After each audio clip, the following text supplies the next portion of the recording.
In a garage, Charlie's repairing the plane that his wife Sarah gifted him on his birthday. Sarah interrupts him to tell him she's leaving soon for a business conference in London. She invites him to come with her again, but Charlie turns her down because he has lots of work. Sometime later, Charlie arrives at the CIA headquarters. On his way to the decryption and analysis department, he goes through all the security scanners that he invented and finally gets to work. Suddenly he receives a message from Inquiline, a mysterious person he's been in contact with for years. As usual, they have valuable classified intel to sell him, although this time Inquiline warns him that these documents could put the CIA at risk. Charlie tries to guess their location and says Istanbul, but Inquiline brushes him off.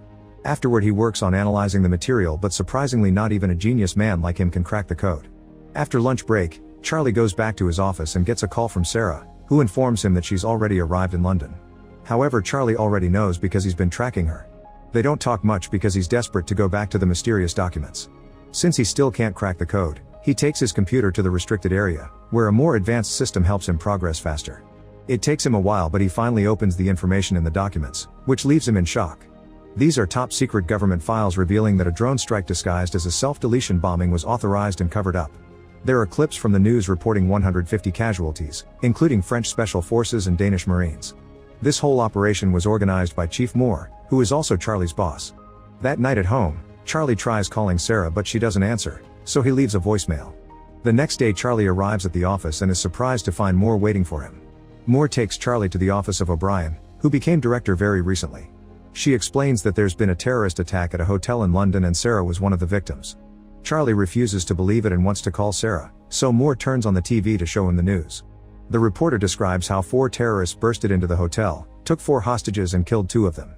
Next, Moore plays the hotel's security footage, which shows all the chaos during the incident and confirms that Sarah was one of the victims. When Charlie goes home, he finds dozens of reporters waiting for an interview and the police trying to keep them back. A friend helps Charlie enter the house without being bothered. The next day Charlie confronts Moore and Supervisor Caleb because he's very suspicious of what happened.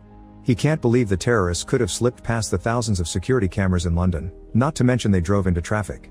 Moore promises they're investigating but Caleb sends him home. The following day Charlie goes to the airport to pick up Sarah's body and her belongings. At home, he looks inside the suitcase and finds a gift Sarah had bought for him, which makes him have a breakdown. Tired of being at home, Charlie goes back to work and uses the restricted computer to hack into the security cameras at the hotel and the nearby streets. He puts together a timeline of the events and shows it to his superiors. The 4 terrorists stole a vehicle in the East End, then entered the hotel through the service where they professionally scrubbed out all prints and DNA. Apparently they had a meeting with Impact Investments from Indonesia, but something went wrong and an argument started in the corridor. One of the firm's security men got angry, so a terrorist opened fire, killing one of the guards and leaving the other one in critical condition. Hotel security was immediately alerted and they called the police.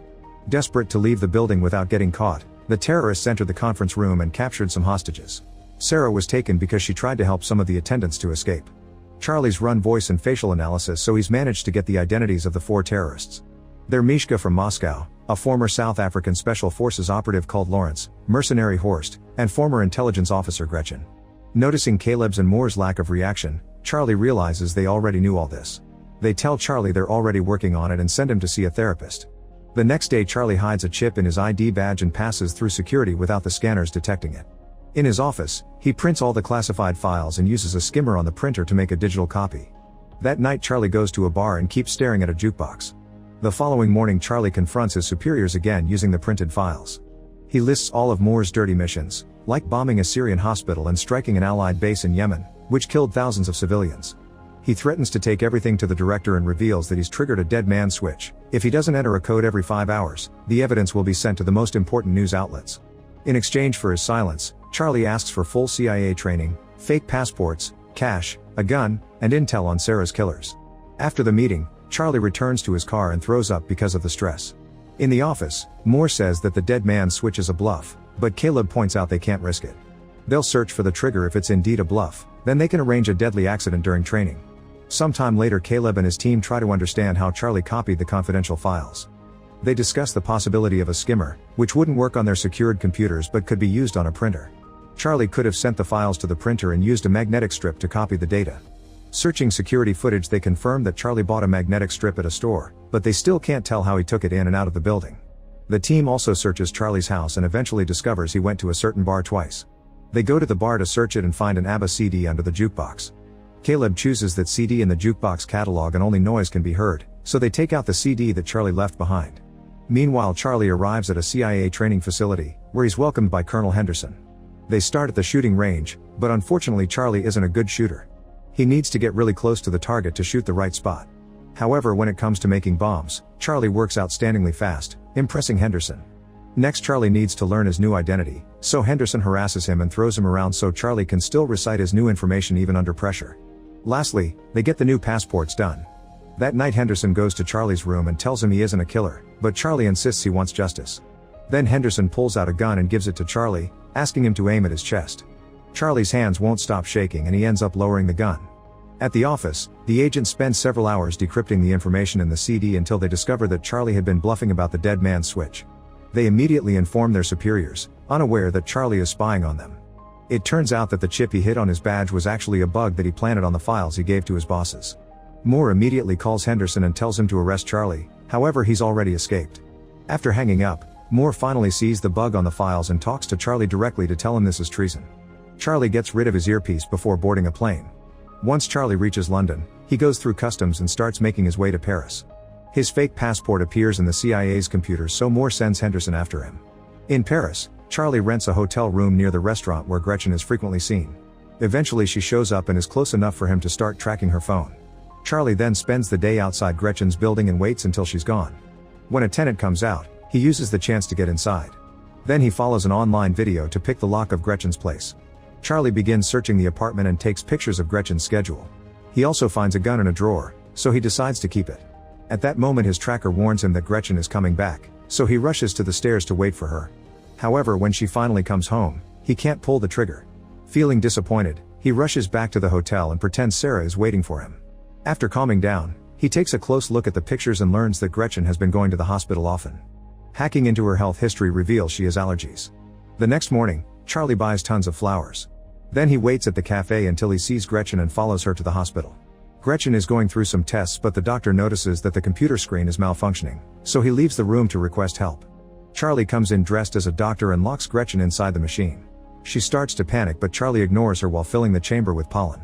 The doctor and a nurse hear the noise, but the door is locked too. Gretchen starts to get weak because of her allergies, and Charlie says he'll help if she tells him where to find Horst, since he's the one who shot Sarah. The allergies don't let Gretchen talk, so Charlie opens the chamber, only for Gretchen to push him against the desk. They start fighting all over the room, throwing each other against every piece of furniture. Charlie takes out his gun, but Gretchen brings him down and opens the door to finally run away. A desperate Charlie follows her to the street, but before he can shoot, Gretchen is struck by a car. Horrified by the body, Charlie forces himself to come closer to grab her phone. Then he runs away and throws the lab coat in the trash. At the hotel, he washes off all the blood and packs his things. That night he goes to the bus station and buys a ticket for Marseille. Soon the news of Gretchen's death reaches the CIA. O'Brien questions more about this, and he only says that Gretchen appears to have been killed by one of their own. That night Charlie goes to a bar and drinks a lot to drown the guilt he feels over Gretchen's death. He thinks he sees Sarah dancing, but a closer look reveals it's a woman that looks like her. Then Charlie notices Henderson approaching him and panics. He pushes people until he manages to leave the bar and runs through the streets until he finds a different bar to hide in. Henderson follows him there too, so Charlie rushes to the bathroom and locks the door. Unfortunately, there are no windows here, so Charlie has no choice but to come out. He joins Henderson at the bar and learns that he found him by tracking Gretchen's phone. After a short chat, Charlie reveals a timer on his phone and runs out before a bomb explodes in the bathroom. Chaos takes over the bar and Henderson loses sight of Charlie. The tracker on his phone doesn't work anymore either. The next morning Charlie contacts the Inquiline to get their help and leaves on a cargo plane to Turkey. In Istanbul, he goes to a restaurant and texts Inquiline. Noticing a man's phone ringing, he tries to approach him but is blocked by a woman who tells him to check his phone. Then Charlie leaves the restaurant and the woman approaches him again, confirming she's Inquiline. She already knows about his wife, so she makes him hide his hat and backpack in a shopping bag. Inquiline wants him to pretend to shop for a while and meet him at a garage. Moments later Charlie meets with her again and she drives him to her home. During the trip Inquiline shares that she became a hacker 6 years ago after her husband died. He was a CIA asset and worked for Russian intelligence. In fact, he was the original Inquiline and taught her everything. The official story says he accidentally fell from a window. When they reach her home, Inquiline says this is the only place she's managed to stay longer than 3 years and admits she's tired of running. If the Russians ever come for her, she has a gun to self-delete. Then they start talking about the case. Horst is the leader in charge of hiring mercenaries for more. Lawrence is an arms dealer, so Inquiline volunteers to pose as an arms seller to contact him. Lastly there's Mishka, who travels frequently and posts everything online. They inspect the pictures closely and find a woman with him. Facial recognition takes them to her Instagram account and they confirm she's in Spain. The next day Caleb tells his team to keep eyes on the terrorists to find Charlie. O'Brien meets with Moore and tells him she wants him to stop running Black Ops without her authorization. Moore says her predecessor gave him the same speech, so he'll tell her the same thing he said then. She has his full support. After the meeting, O'Brien gets in her car and her assistant shows her a picture of Henderson in Spain. It's confirmed that Moore sent him, so O'Brien sends one of her own agents after him. Meanwhile, Charlie and Inquiline find Mishka by hacking into a hotel's security cameras. Charlie then travels to Madrid and stays at the same hotel. He learns that Mishka likes swimming in the pool that connects two buildings by their roofs. At the same time, Henderson tracks Charlie down in the area. The next day, Charlie starts building a device that will help him get Mishka and hides it inside the hotel. Afterward, he follows Mishka to the bar, unaware of Henderson in the lobby. Charlie sees a suspicious man at the bar and realizes he's seen him before, which means he's being followed. He tells Inquiline through his earpiece, so she searches his face and confirms he's a CIA agent. She also sees Henderson on the camera and tells Charlie to abort, but he wants to stick to the plan. When Mishka goes to the pool, Charlie confronts him to ask where to find Horst. If he doesn't talk, the pool will be destroyed. Mishka doesn't believe him and starts swimming away, so Charlie presses a button and the glass starts to crack. A desperate Mishka starts swimming faster, but it's too late. The glass breaks and he falls to his death while the water floods the street. Then Inquiline warns Charlie that Henderson and the other agent are coming closer and gives him directions to escape. A chase ensues and Henderson almost catches him, but at that moment the other agent also attacks. The man tackles Henderson and they start fighting in the laundry room. Charlie watches how they keep throwing each other all over the room and Henderson puts the man's head inside a washing machine. The agent pulls out a gun and shoots Henderson, only for him to steal the gun and shoot him back. Then Charlie comes inside and wonders if he should help them, but Inquiline reminds him to run away. The next day, O'Brien brings Moore to her office and asks about Charlie. Moore says he's on bereavement leave and she lets him go before revealing she's got footage from the hotel. Meanwhile, Caleb and his team look at the same footage and realize Charlie had help. They look at Charlie's encrypted chats and finally find the messages from Inquiline. After a long search, they discover the file of the dead agent known as Inquiline and guess that his wife must have taken over. That night, Charlie and Inquiline agree to sleep next to each other just for company. However, they're woken up by Inquiline's bird screeching and they see a bunch of agents approaching on the security cameras. The duo immediately runs through a hidden tunnel in the wall and as they make their way out, Charlie sees a drone in the sky. By sneaking into another building, the duo manages to keep going and leaves the neighborhood right before the agents storm into the house. The computer is already deleting all the files, so there's nothing left for them. After running down the beach, the duo gets to Inquiline's car and they're seen by the drone. Soon the agents come after them with open fire, even following them on a boat. After a long chase, the agents manage to damage the car enough to make it stop and Inquiline is mortally wounded. Charlie has no choice but to push the body to the other seat and take over the wheel so he can keep driving until he finally loses his pursuers. Later, he leaves the car in the garage and kisses Inquiline goodbye. The next day, Charlie contacts Lawrence and pretends to be an arms dealer to arrange a meeting. Then Charlie buys new electronics and travels to Romania. In an abandoned building, he records his own face and hacks a security feed in Berlin. Now the CIA thinks he's in Berlin and sends their people there. When Lawrence finally arrives, he finds a ringing phone on a chair. Charlie tells him to look inside a box and Lawrence finds a bunch of bombs. If he moves, they'll detonate. As Lawrence notices a picture of Sarah in the box, Charlie appears behind him asking Horst's location and promising to deactivate the bombs if he cooperates. Lawrence explains that Horst operates in Russian waters and typically receives deliveries at a Baltic seaport. Charlie then asks how to contact Horst, so Lawrence says he only gets messages through secret codes from his men. All the numbers and names are on his phone, which he tosses on the ground. After grabbing the phone, Charlie leaves and hears the bombs killing Lawrence in the other room. Soon the CIA gets the news of Lawrence's death in Romania and they realize they've been looking at fake footage. Later in a Russian hotel, Charlie imagines Sarah with him and opens the gift. It's a puzzle that he solves quickly and has a sweet message from his wife inside.